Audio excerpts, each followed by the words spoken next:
like, reusing their water and all that sort of stuff. So it's a big story. Go. Ooh, Right, okay. we're live. Hey there, Sally. How are you going today? Good. It's sunny in Melbourne. How's it looking up in Sydney today? Oh, it's sensational in Sydney. It's a beautiful spring day. I don't know it's 21 degrees. You guys have had incredible weather, but it lifts your mood, doesn't it? It just lifts your mood. Oh, look, I'm very happy to have this kind of weather. And, the question is, is it getting hot or not?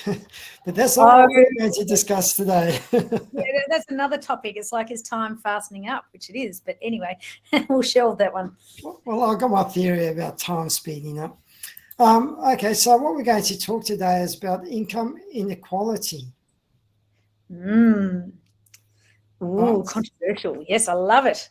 Well, it's one of these where everybody's got an opinion, and let's just discuss and see what it is. So now, as I said to you earlier on, there's two areas we can go in. One is the gap between the rich and the poor getting bigger? Yep. Or do women get underpaid compared to men in the workforce? Well, yeah, both and both. Yeah, it was interesting when I was working in banking back in 80s and 90s, it was very much the men were getting the senior jobs and the women. And it was interesting, towards the end of my banking career in the 90s, I would move from NAB to CommBank, and CommBank was one of the first that was really promoting women in the more senior ranks, to the point that Gail Kelly came in and took over.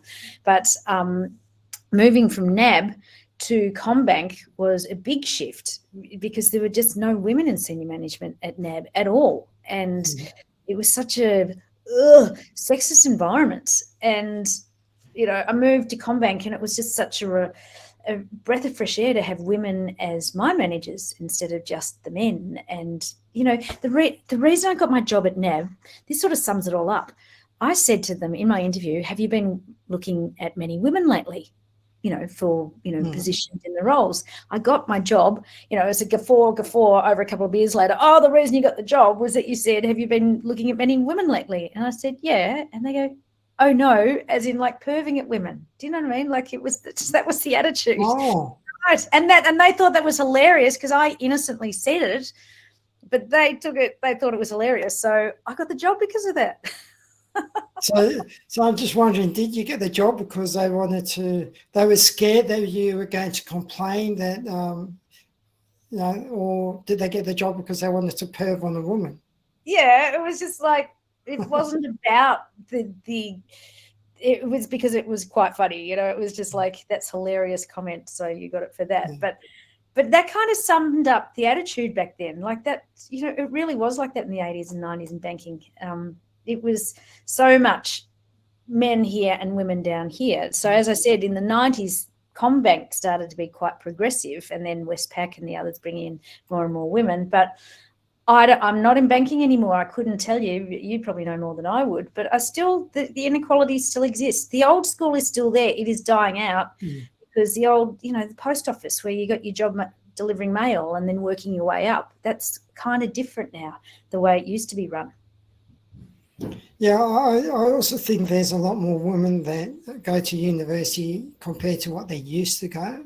Mm-hmm. So it also gives them a higher pegging order when you start. But, I suppose the big question is, has it changed? I mean, if there were two people that turned up for the job, and one was a man and one was a woman, and they were totally equally qualified except for their sexes, who gets that job? Well, I think we may have even discussed this the other day. In some ways, it's gone too much the other direction, saying we need to fill the quota of women. So it's not about the best person for the job. It's about getting the right numbers in. Like, now that we're trying to be more fair and equal, we need to bring in more women. Well, that's also, wrong. It's about putting the best person for the job in there. Do we have to have these he, she, her, she, whatever, asexual applicants so that there is no gender bias towards it? I don't know. I honestly don't know, because I'm not out in recruitment, but my vibe is that it's kind of gone a little bit more the other way. in the sense that, oh no, we need more women, so sorry, it doesn't matter if you're a better candidate for the job, but you're the wrong sex, we need to put women in. I don't know. And with all this gender confusion stuff, where are we going with companies? Yeah. And that's the whole thing, is that there has been a big push. And I mean, you're probably a bit, when was it, the 60s and 70s, where the women burnt their bras, and there's a big women's movement back then. And the pendulum has swung, and do you think it swung too far? No. That's my gut feel, right? I think it's readjusting, but I think it's just, to be honest, places like the banks and whatever are 5 steps behind a lot of the rest of the world in other industries, not as progressive, shall we say, in the staunchly old school sort of mindset and mentality.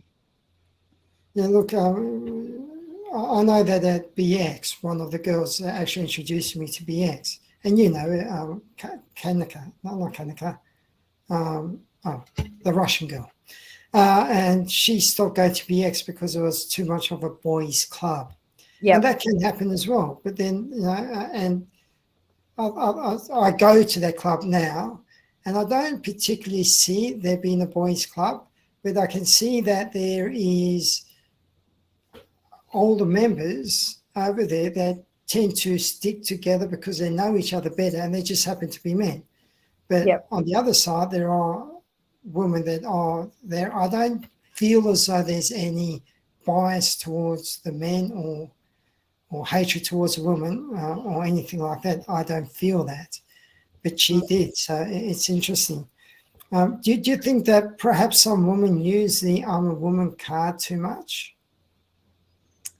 I think to make a mark, it was interesting, back in the 70s, 80s or whatever, what was it, the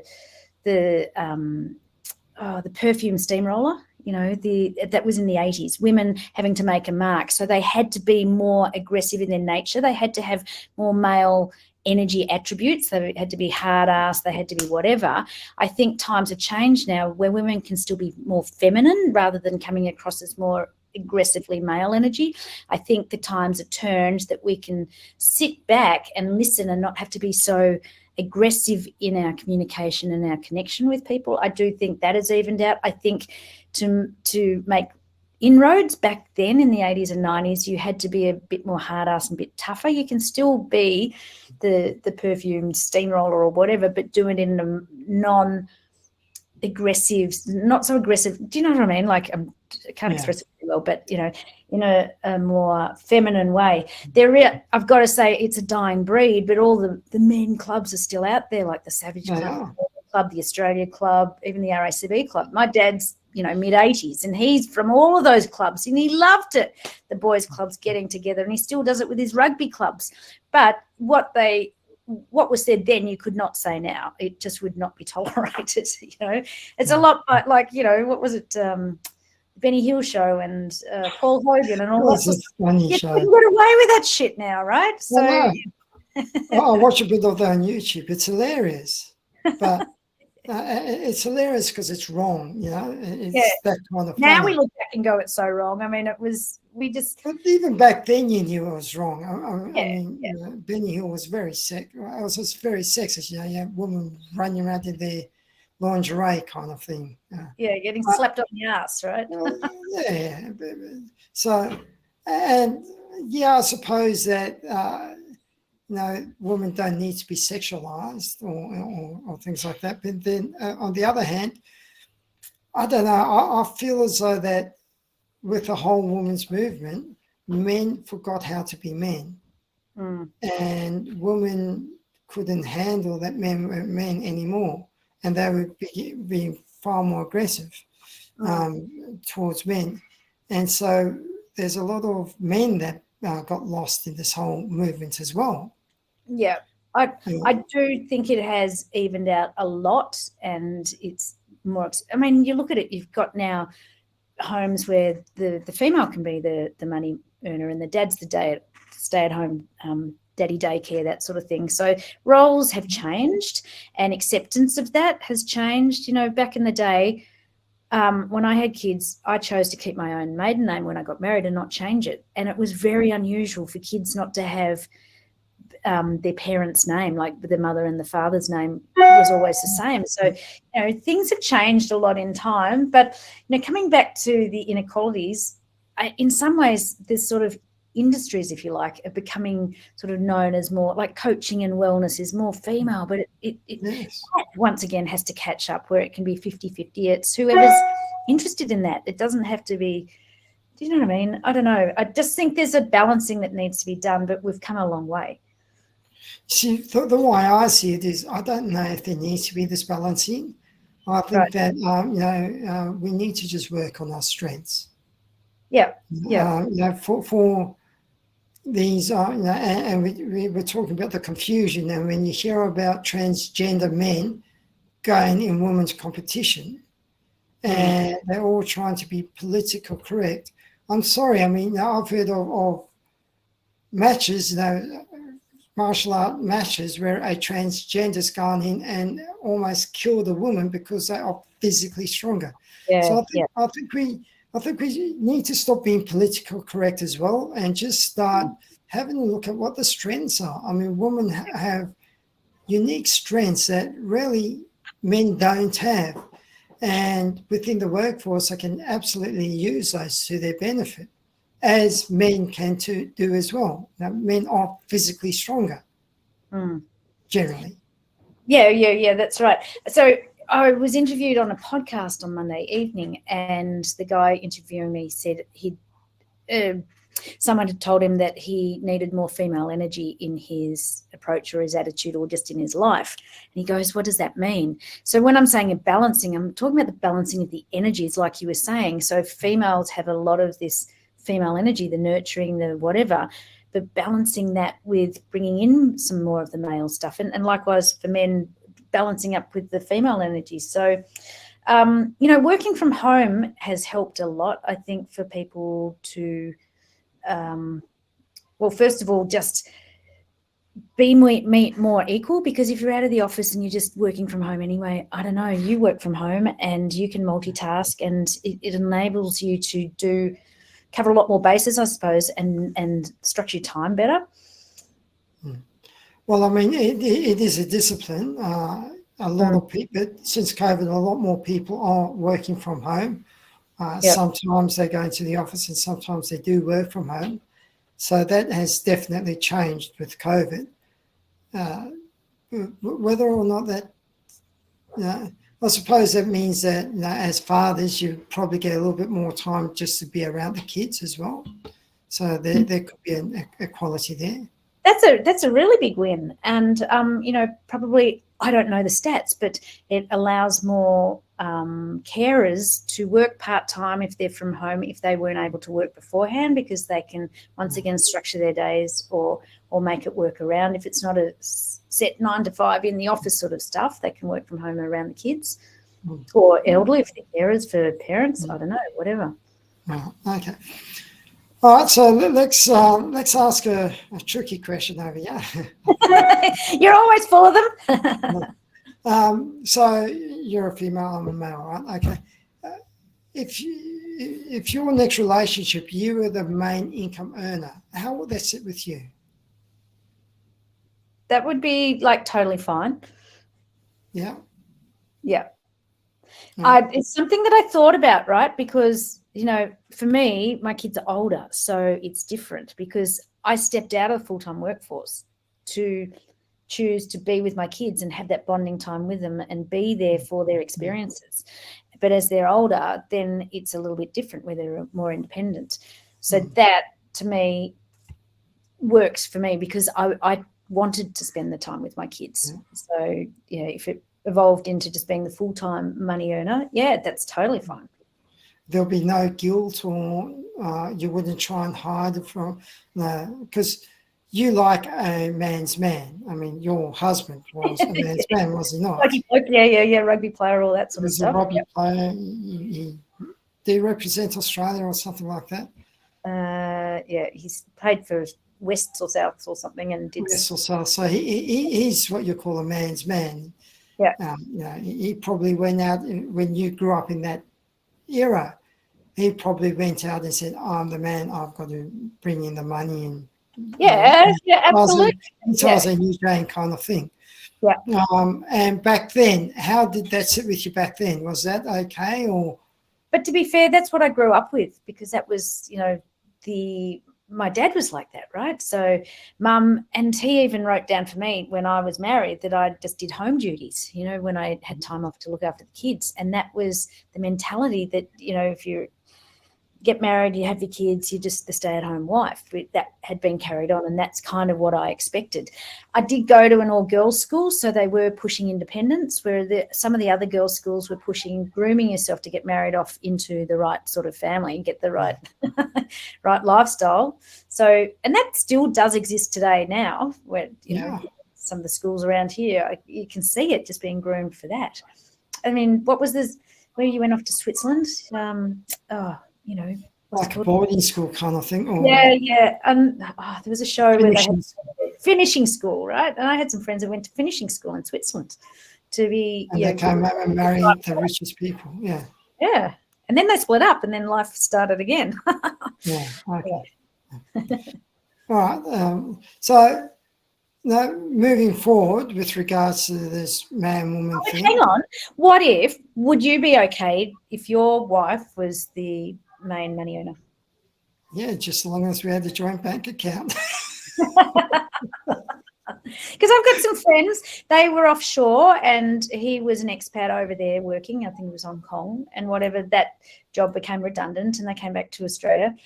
And so she just started working, the wife, just in the in-between time, and now she's ended up being the main money earner, like, for a number of years now, and very happy with it. But shifting her mindset was, I never thought I'd be working again, like particularly full-time, and now she's big time up in the corporate ladder. So yeah, it's shifting that mindset of what is embedded in us, right? Yeah, no, absolutely. I totally agree with you.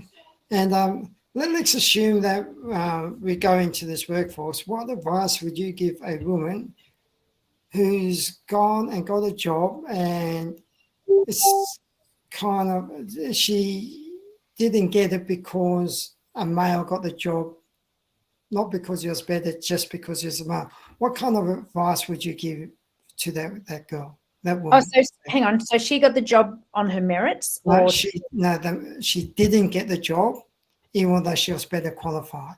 The male got it because of the man's club. Well, first of all, would you really want to work in that environment, if that's the ethos of that company? Because I know that's what it was like in banking, and so in the end I chose to get out of it because it didn't feel right to me, and the energy was toxic. It just didn't vibe me. So my advice is, if the vibe feels right, follow it. You also believe in karma, so if you align with the values and the principles of the company, and you really feel comfortable working there, we'll do it. But otherwise, I would just say, wherever the fit feels right for you, follow that. Yeah. But in some cases, this could be a great career move, even although it might not be the right organisation. It might be a male-dominant organisation, but it could be a good stepping stone for your career. It could be a career maker or not be a career maker. Well, then, like I had to do in banking, you have to play the game, right? You have to understand what you're in there for. You have to put up your own boundaries, though, because you have to be very sure of your direction and where you're going and what you're wanting, and the stepping stones there, and the compromise that you have to make with what you have to put up with. So it's your choice. You have to own it, be responsible for it, but also put up those boundaries so that it can't infiltrate you and put you down as you're on your journey. Yeah, but in this situation, you didn't get the job because of that. Oh, yeah. And so what was your question? Sorry, I got that all wrong then. So the man got the job because he's a man, not better qualified for the job. I just, honestly, every time I see this happening, I think I just walk away from those companies or those situations or those areas. And if that was a stepping stone, well, then that was a gift from the universe, a gift from God, from whatever. What learnings can you take out of that? What can you amend or change moving forward with your next application? Yeah, okay. See, I see it a little bit differently. I think that if it means that much to you, be the one that creates the change within these environments, because if you have a look at some of the old style clubs, I mean, Rotary used to be an all male club, one of those male dominated things. Now there's women there as well. So, it just, and even if you have a look at Gandhi, Gandhi took on the British Empire and won without any guns or boats or anything like that. And he was just a catalyst for change. So I get what you're saying there. So if you've been knocked back and you think, well, this is wrong, speak up, because there's nothing wrong with speaking up 100%. But you have to feel so passionate about it that you want to do that, because sometimes just to prove a point, it's not worth your time and energy. But if you are actually passionate about creating this change and the inequality, 100% speak up. You pull up your big girl undies, but you have to be confident in yourself. You have to be confident in what you're saying and have the courage to do it. And it has to be worth your time, right? It has to be worth your time, investment, emotionally, and that sort of stuff, because it's hard. It's tough to create change. Emotionally, you get battered. You have to have balls of steel. Yeah. I think, once again, one of the things is, I don't think you need to have the confidence or whatever. I think you just need to make that decision, and then you will go on that learning and you will get the confidence as you go along. And you've got to have the courage to back yourself. That's the most important thing, is you've made the decision, I'm going to back myself, and I'm going to stand up for what is right. But you've got to have confidence in yourself, in your point of view, right? Courage to say it, and then confident enough to keep going and in what you're saying is right. You have to back yourself, right? That's what I'm talking about, the confidence. Absolutely. And just another thing is, you should only be applying for the job if you're passionate about your work. Absolutely. We've said if this. You're not passionate, you shouldn't be there in the first place. Just because it's money, it's not going to align with you, and you're going to feel that emptiness, that void inside. It doesn't matter if it's a $10 an hour job or $1 million an hour job. If you're not passionate about it, it's not going to work out for you. It's because you're not following the energy inside, right? It won't match. Absolutely. All right, well, that's been a very entertaining conversation. We've got some more coming up in the following weeks. Woo! Yeah, so we're going to be discussing about the banking secrets on Exposed coming up. And I've forwarded on my book to you, and it's shocking you right now just reading that, isn't it? I'm halfway through, and I had to stop it a couple of times because, whoa. So watch this space, hey? And when you actually start to see what the way the banks act in our society, you start to ask other questions about other institutions as well. But that's for another day. Thank you for your time today. Thank you. Yes, can't wait for